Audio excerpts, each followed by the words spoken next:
Hey, welcome back, everyone, to the Firestone Files. I am Dr. Chris Firestone, and today I'm asking the question: is virtue and a pure heart always a good thing, or should we sometimes look out for ourselves? That's today on the Firestone Files.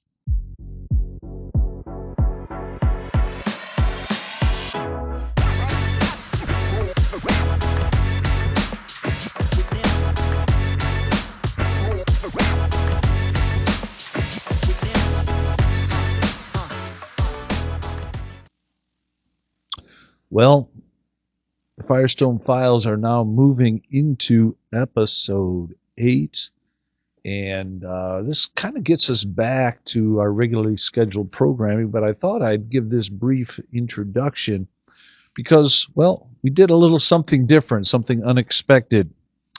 You will recall that in episode 1, I introduced to you the Firestones and talked about primary elements and how they can be explanatory of the Firestones. We talked about why be a philosopher and the life of the mind. And then Charlie Kirk was unexpectedly assassinated. And so I couldn't be silent. I couldn't just sit back and let these things roll off as if nothing has happened. So we went ahead and we did a tribute to Charlie Kirk. We did another one on Charlie Kirk and Socrates. And then we did one on Charlie Kirk, the apologist. And just last week, I took you through Charlie Kirk's memorial service. And all 4 of those were hot off the presses because sometimes such historic moments happen that you can't really do business as usual. But now we're going to get back to it. Episode 8 is Life of the Heart, and the next several episodes will include the life of the body. So we will have done the mind, body, and heart, and so we're going to interview President Erica Pacey. That'll be coming up, and there's a number of other, I think, rather interesting ones. I've even interviewed my kids, so we'll run those here sometime soon. But what I've learned about podcasting already, the learning curve is just so fast. You can see I'm in a new environment here at Turning Point Education Prep Year. I've learned that that old famous quote from Mike Tyson: "Everyone has a plan until they get punched in the face," and that was kind of me here with the podcast. I thought I had.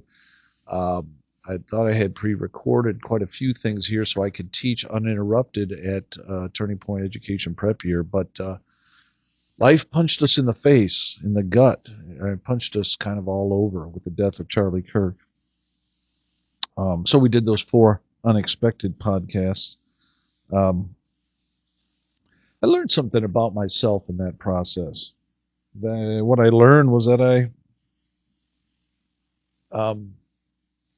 enjoy speaking to contemporary events or big moments in history. And I seem to have at least some facility in that area, if judging from some of the comments to my recent podcasts. I want to do more of these interjections in the future. I don't know when exactly. If I feel like I have something important to say, I'll just do a fresh podcast and bring that to you. And I'll try to let you know in advance through some reels or through a Facebook post or whatever. I know there's one coming up, a big event in January in Hot Springs, Arkansas, and that will be a Guinness Book of World Record attempt by a fellow I've just gotten to know named Monster Michael Todd, Christian strongman, who's going to attempt to break that record. And so gearing up to do that, I'm going to introduce you to Michael Todd along the way. I was at his facility not that long ago and took him on myself in a little arm wrestling. It didn't go as well as I would have hoped, but I guess that's not surprising. He is the arm wrestling world champion, or has been numerous times. And so got to see his facility, his world championship belts, all the amazing amount of hard work that goes into rising to that level. And so I'm going to be bringing that special event to you down the road here somewhere. In the meantime, let's get back to the offering we have today, which was once regularly scheduled. Now we're going to bring that to you, and that is the life of the heart. Hope you enjoy it. Well, welcome everybody, and so excited to be back again. My experiment here in podcasting is been a lot of fun, and I'm just kind of looking forward to continuing on and spending some time with you guys, sharing some wisdom from the world of philosophy and everyday life and some of my experiences. The question that I'm posing today is something along the lines of, just put into layman's terms, is it better to cultivate a pure heart or to look out for your own self-interest? Or are those two questions, a false dichotomy? Is there something more in the middle? I think I feel this moral tug many times when I'm driving or I'm in sort of a transport situation. I'm going from one place to another. People who travel have needs. I see people on the side of the highway with a flat tire, or maybe there's something else going on, and you wonder whether or not you should stop what you're doing, seek to help out. And that could be a fairly lengthy adventure if you let it be. And so the question is, how should we think and act in such circumstances? These moments are common. They're small interruptions. Sometimes they're big interruptions. They're always based, it seems like, in human needs. How am I going to help my fellow man?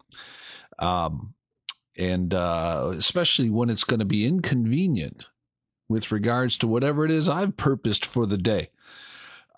These interruptions sometimes are big, and sometimes they need you to make a snap decision. Am I going to turn around and go back and help? Am I going to stop what I'm doing and step forward and make a difference in somebody's life? I'm not saying that this is a slam dunk. In fact, to be honest, I would say 9 times out of 10, I don't help. And it's typically because of some kind of rationalization process. I say rationalization because I usually, if I don't do it, it's because I felt like there were intellectual reasons why I didn't help out in a given situation. Maybe, especially in the cell phone era, you always think, well, that person's got a phone. I'm sure they can get appropriate help, this sort of thing. By the time you're watching this, it may even be easier than that. But something analogous is going to be happening in your life. And the question is, how do you handle that moral tug, as it were, to help out versus, all the other considerations that go into making good judgments? Well, let me give you a couple of examples here. Sometimes, the one I just gave you about seeing somebody with a flat tire or something else going on the side of the road, I would call you a passive participant in that event. You can't shy away from the fact that you're there. You may have the ability to help, and you got a decision to make. There's a stranger who has a need, and your day is packed. How are you going to handle that? Going to make a phone call? Are you going to stop? Are you going to put any kind of boundaries on it, or are you just going to dive right in and help them out? There's the planned day that you woke up thinking about, praying about, and then there's the real life tension of people in need in the world. Sometimes you can't rationalize your reactions. You just have to do them. Now, there are other situations where you are an active participant in the events. And I would say that there's a distinction to be made there. Let me give you one example of being an active participant in a moral dilemma that has been pressed upon you.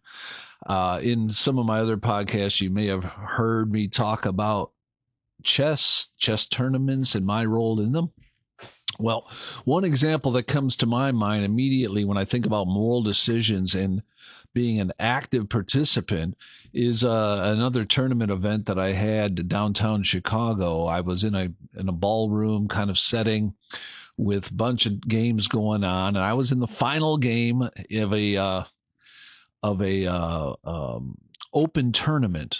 An open tournament's different than a class tournament. At least it was when I was playing chess back in the early 80s.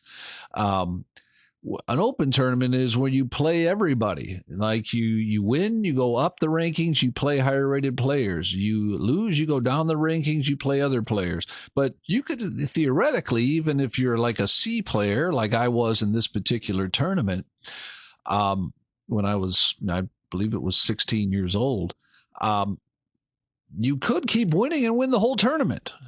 That's different than a class tournament. In a class tournament, you only play people who are rated something like you're rated. And so you'll play only players in a given rating range.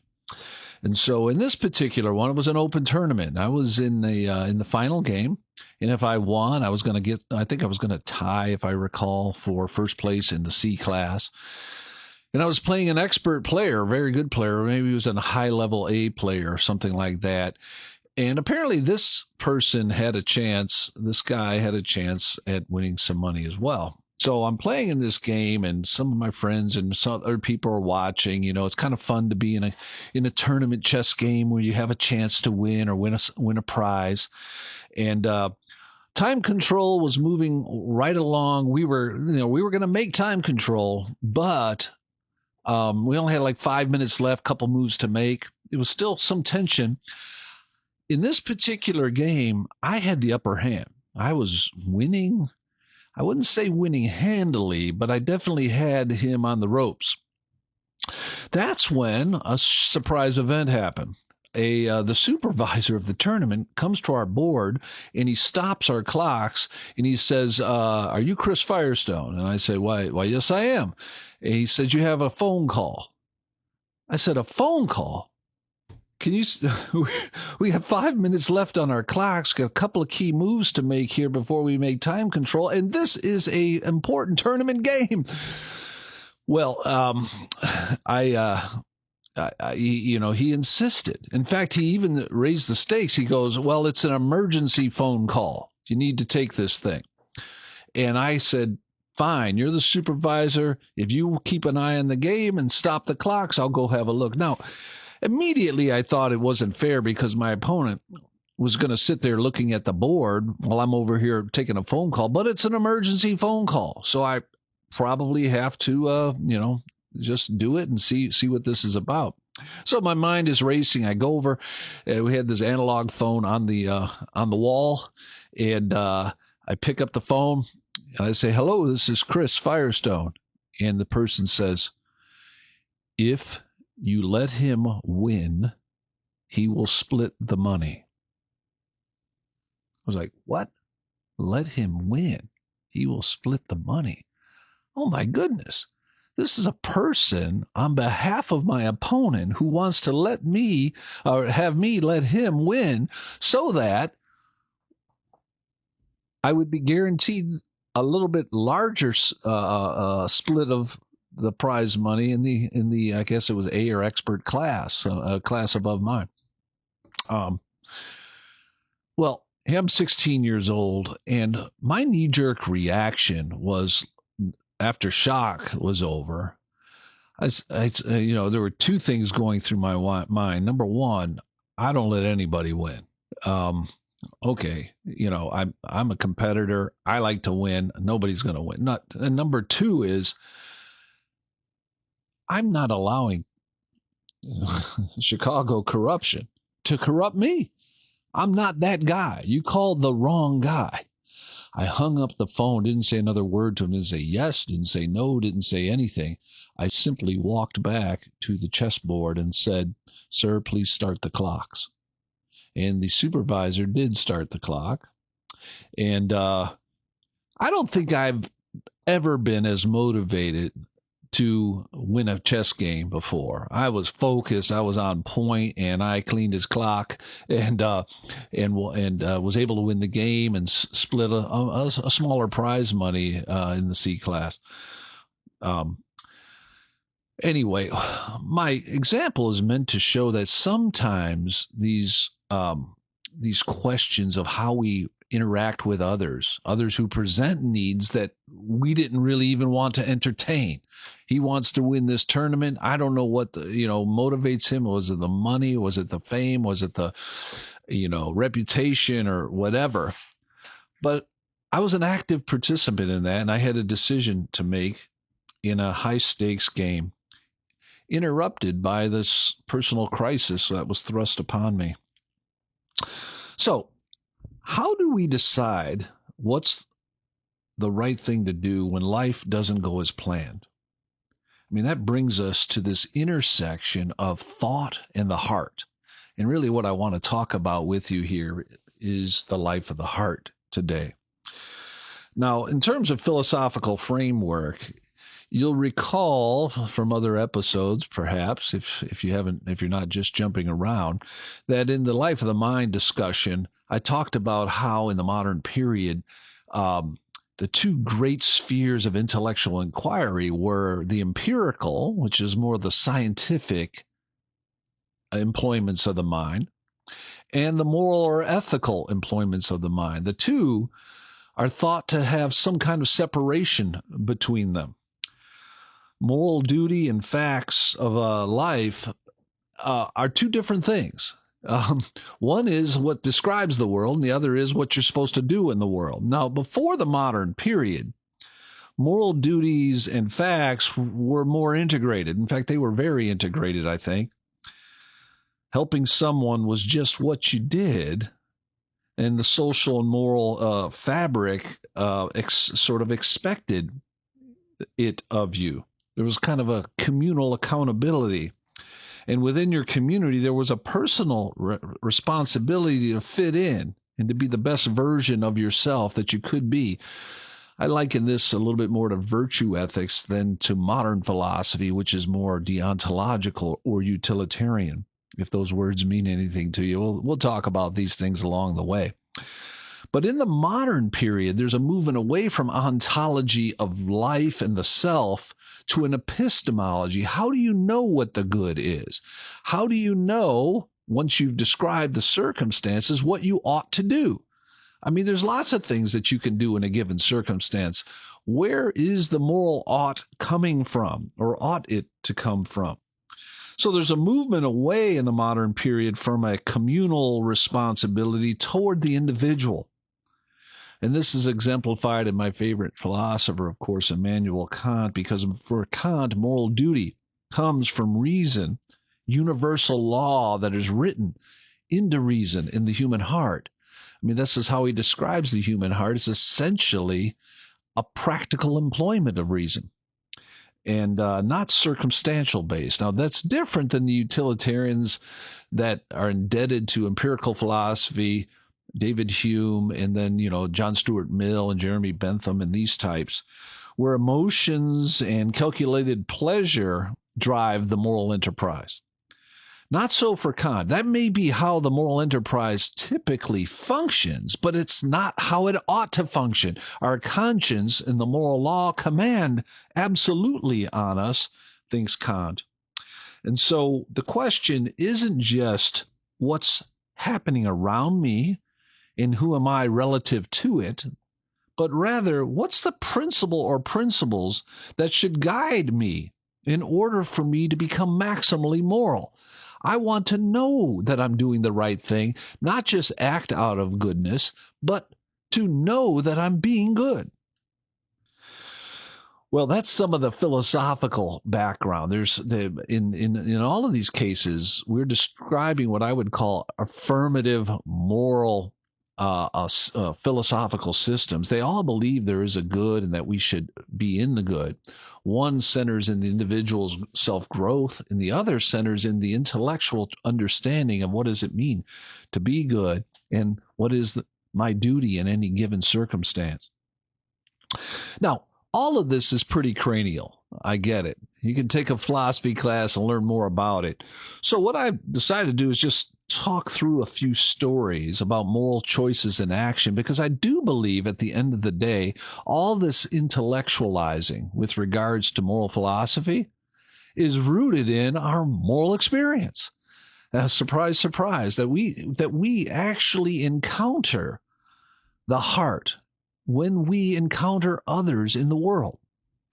So I'm going to tell about 4 stories here, and my typology of these stories has to do with transportation.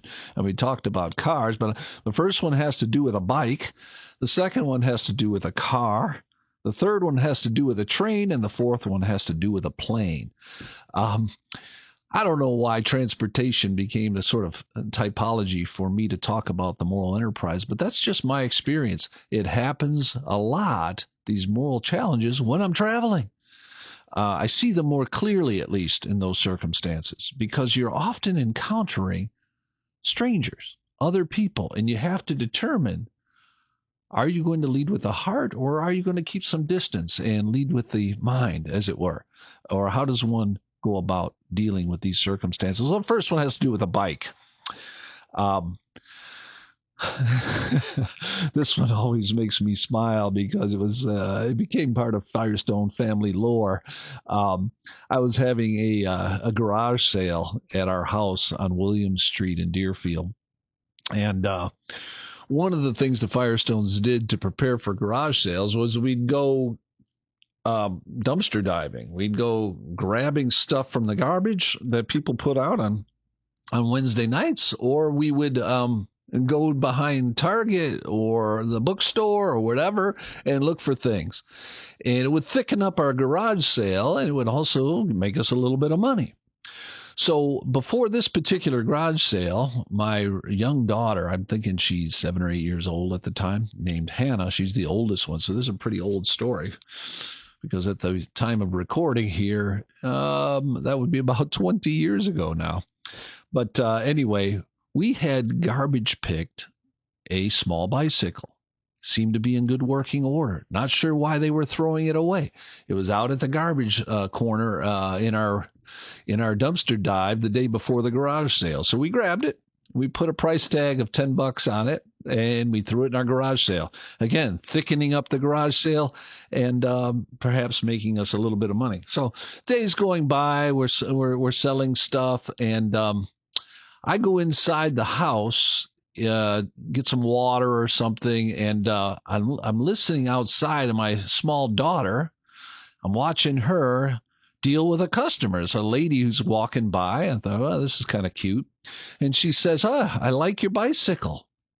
I've got a niece that comes into town, once in a while. I'd like to have something for her to ride. This looks like it could be perfect. Are your parents around? I'd like to make a purchase. And Hannah says, why, yes, they are. I'm so glad that you picked this bicycle. We found it in the garbage yesterday. And my heart sank.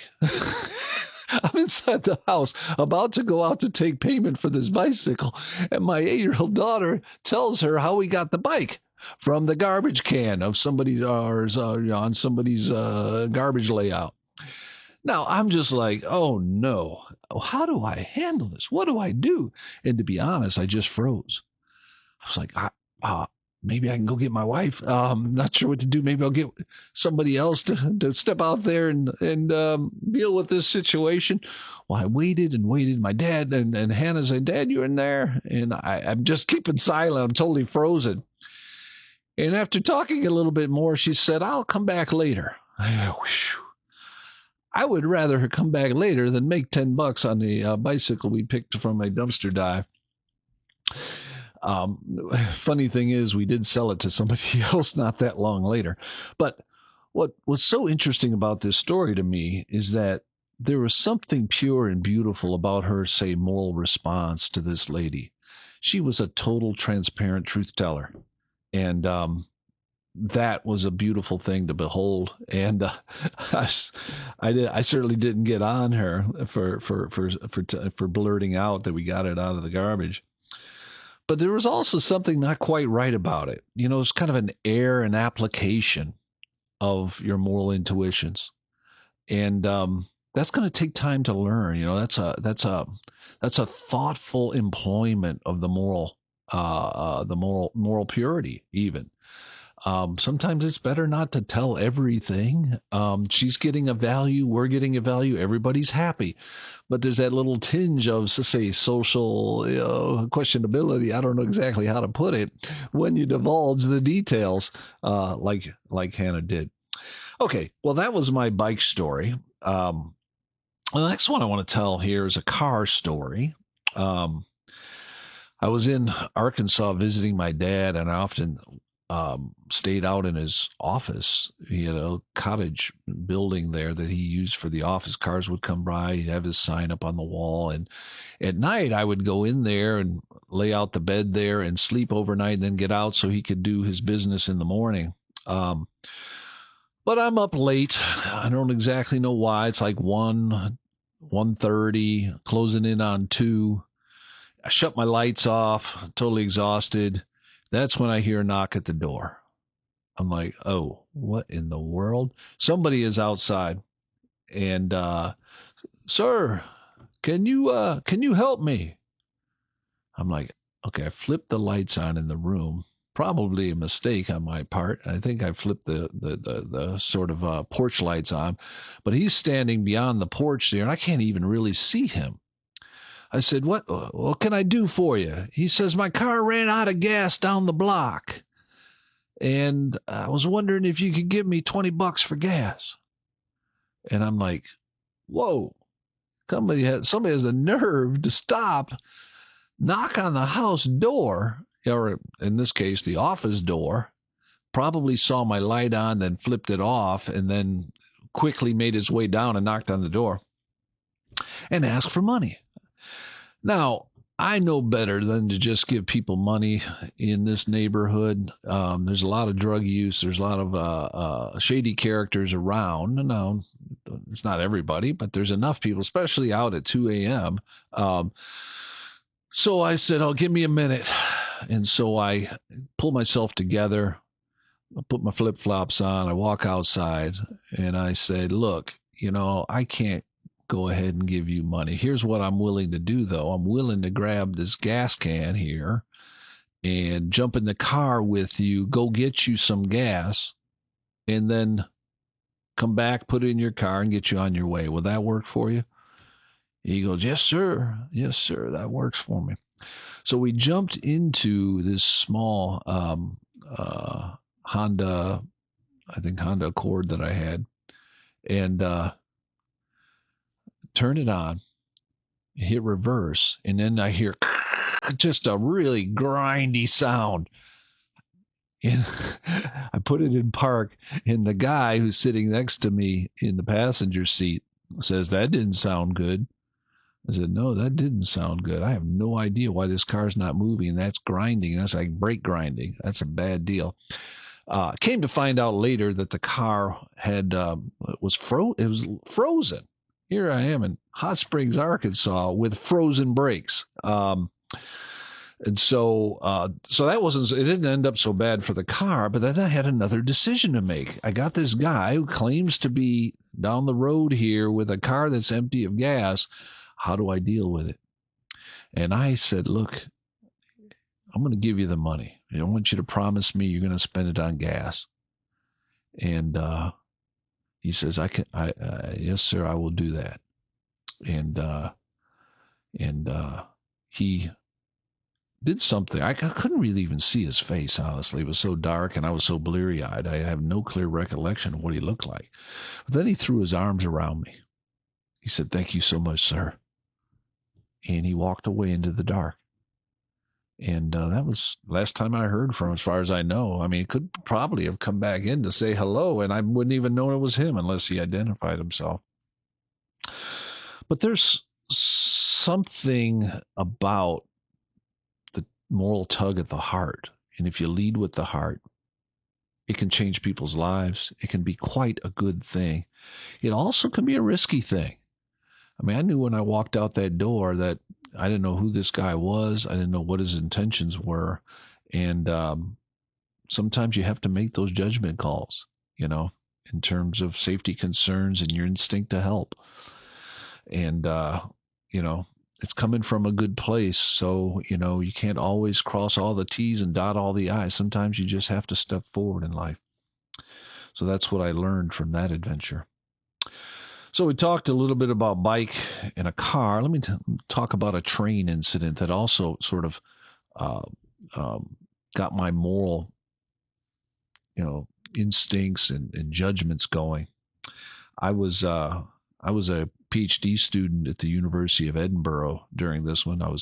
Had a lunch break and I was down by Princess Street, just walking on the street, making my way back to New College in the middle of the day when this lady was kind of hustling right past me, heading toward the train station. And she had this huge bag and she was carrying another couple bags on her shoulders. She's sweating and she's like all haste. And sometimes you can just read somebody's face and say, yeah, that's a person in need. And so I'm thinking, okay, it is a study day. It's my opportunity to get some work done on my PhD. And here we have this person who's in dire need. I said, ma'am, just first thing that came to my mind at that point was, ma'am, can I take that bag and help you get to the train? I assume that's where you're going. She says, yes, that's where I'm going. Let me grab this bag for you. So I pick up this big bag and I start hustling with it. And she's moving pretty fast. And as we're running, or jogging or moving as quickly as we could, I asked her, so which train are you taking? She said, I'm taking the 1:30 train to London. And I said, well, let's go. Let's get moving. You're tight on time. So we hustled down into Waverly Station there, and we go downstairs, and I look up at the board immediately because I've been on this train station before. It goes all over Scotland and England. And I look up at the board. I see the London train. I see the track. I said, it's on track 7. Let's get moving.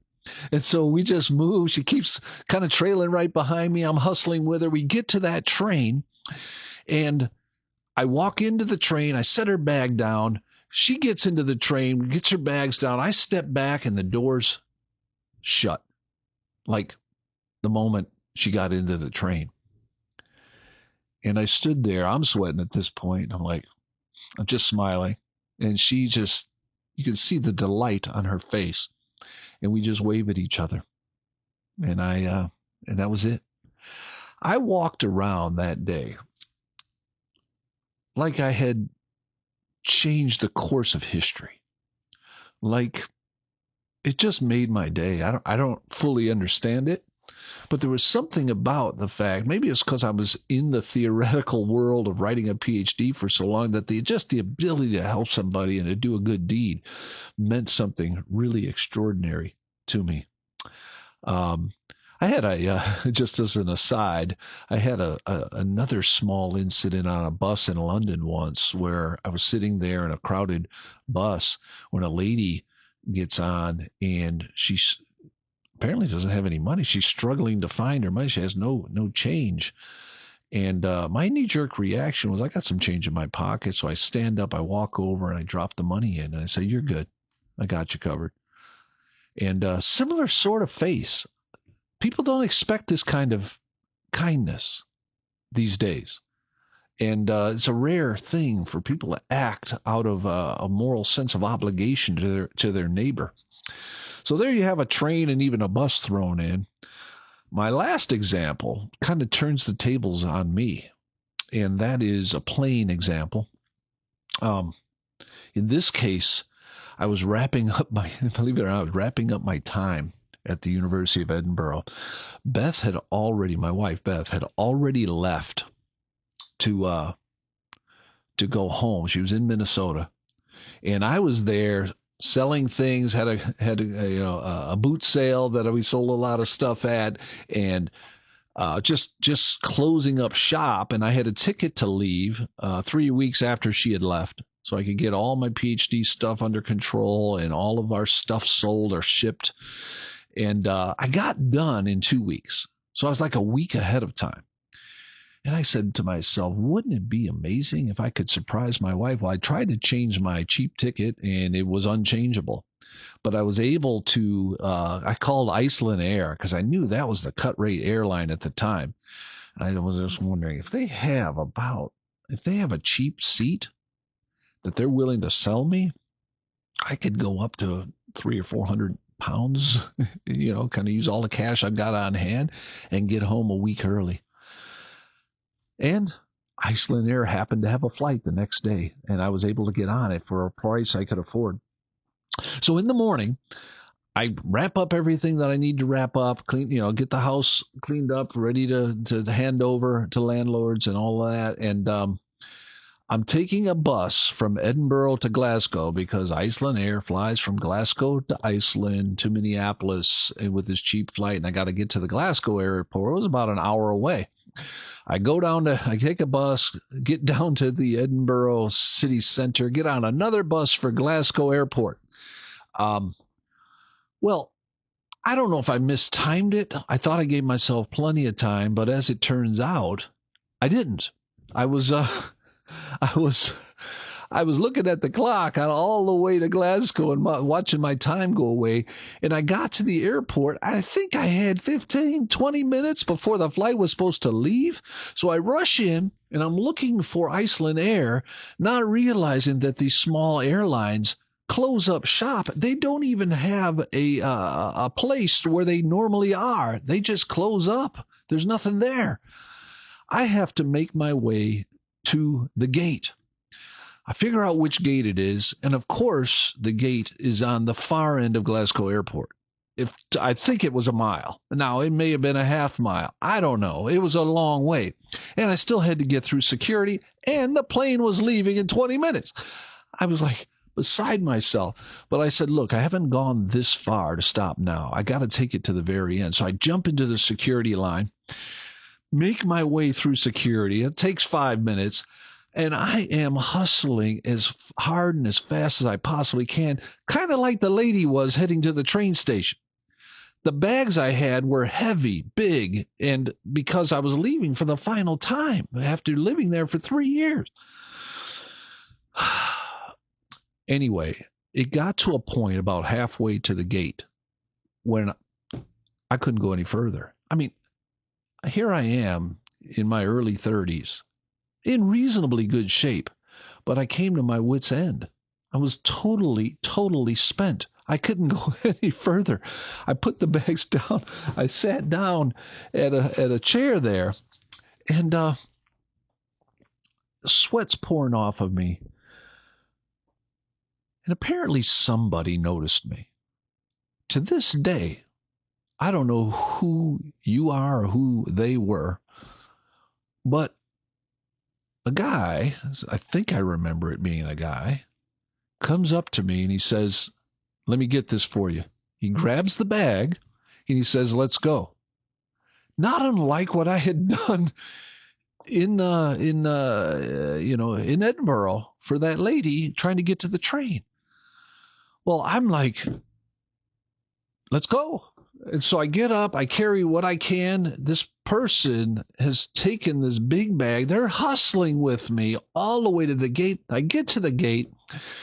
They're closing the door, and they go, whoa, Chris Firestone. I go, yes. Open the door. They open the door. They take my big bag. They open the door of the plane. They slide it underneath the plane, I guess, and they let me on. Now I sit down in my seat. I'm ripe as a tomato. I mean, I'm just hope the person next to me isn't embarrassed. Well, I should be embarrassed, honestly, for what I must have smelled like at that point. But I got on, they closed the door, and off we went. And I was able, and I'll tell the rest of this story some other time, but I was able to make it home, and I was able to surprise my wife. Now, the point of this story is not the surprise. But the point of the story is sometimes this stuff comes back on you. I was desperate. I had given up my room to stay. I was a week out from my actual plane flight.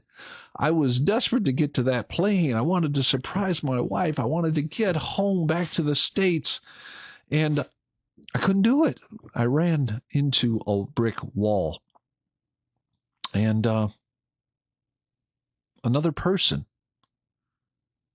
showed grace in a most unexpected way. Here was a big guy who doesn't look like he needs any help, who needed help. And this person was there to help me out. Real life teaches us moral philosophy better than any textbook could. It forces us to weigh motives and consequences and character and make decisions for ourselves and for others. Something wonderful happens inside of us when we make good decisions, good moral decisions. When we wisely allow the practical to supersede the empirical or to enhance the empirical realities that we find ourselves in. It brought to my mind a passage in Scripture that I kind of want to close with or bring up here. That is Matthew chapter 10. Jesus is sending out his disciples to tell the good news, to tell everyone the kingdom of God has come. And in Matthew 10:16, he says, "But when you're doing this, be wise as serpents, innocent as doves." This is a beautiful image, I think, of what God requires of us in life. To have a balanced heart. That is, to have sharp discernment and pure motive. And to be ready to use the gifts that you have to benefit others, to benefit yourself even. And the two are not unrelated. This is one of the things I learned from studying the philosophy of Kant. Sometimes Kant is lambasted as being too much for others, like it's an impossibly high bar. But Kant is pretty clear that in his moral philosophy that we should be thinking about ourselves as another, one among the moral participants in any given event. So you don't want to sell yourself short. You don't want to be unwise. You don't want to give up your discernment and just lead with the heart. It needs to be paired with wisdom. Let me give you one more example that comes to my mind. I heard a story about a girl at my former school at Trinity College who was sitting at the pond there and reading her Bible when a man came up to her and said, "Ma'am, I'm on the highway. My car has a tire issue, and I need some money to get it fixed." And she took this as to be a calling for her, and she wanted to help this guy out. She was able to share with him her motivations in the gospel and so forth. And he said he needed to go. He needed $500 to get this thing resolved. And she took him over to a cash station, and she gave him the money, and then he disappeared. Now, I'm not saying that her witness to him was a bad one. I think it was motivated by purity, and that's going to have great results regardless. But I do think discernment matters. Asking questions, making sure that you help the people out in sort of thoughtful and discerning ways. And I think that's what God calls us to. And so we need to think about how we can best help a person, not by giving in to their desire to get money from you, but by walking with them and showing them what good moral behavior is like. So, what's the moral of the story here? My guiding thought: let your default be love, a pure heart. Help, but don't open the door blindly. We're living in an already not yet world. If we were living in an already world, we'd all be leading by the heart. And of course, thoughtfully leading by the heart.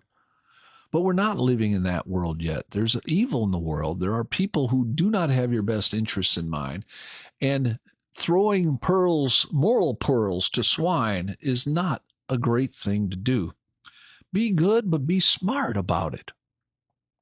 Let people into your life with discernment. I'm not saying this to check and to keep you from doing good things. Not all action is equally pure, however. I think it has to be linked with thoughtfulness as well. So the heart is shaped, I would argue, not just by knowledge, but by our actions. And those actions are best learned in the real world. We don't live in a perfect world, however, but we can live with purpose and with grace. So ask yourself, what guides your choices? You don't want it to be fear. You want it to be discernment, led by love, led by moral purity. Are your actions forming you into the kind of person that you want to become? A thoughtful, God-fearing, love-honoring person. All right, well, that's all I have time for here in this session. I hope you glean something from it. Look forward to hearing something from you. If you want to write to me or link or like this podcast or whatever. So I'd love to hear from you. All the best now. Bye for now. Thanks for stopping by to spend some time with me here on the Firestone Files. I hope today's reflections offered you some new insights and perspective on life. If you enjoyed the episode or found it valuable, I'd appreciate it if you'd take a moment to like, subscribe, and share it with someone you care about. I'd also love to hear your thoughts. What resonated with you? What challenged you? Or what would you like to hear more about in future episodes? Drop a comment below or send in your suggestions to the email in the description. Your input helps shape where we go next. This has been Dr. Chris Firestone. Until next time, keep asking the big questions. And remember, the kingdom journey is always best with your friends. Further up and further in. Bye for now.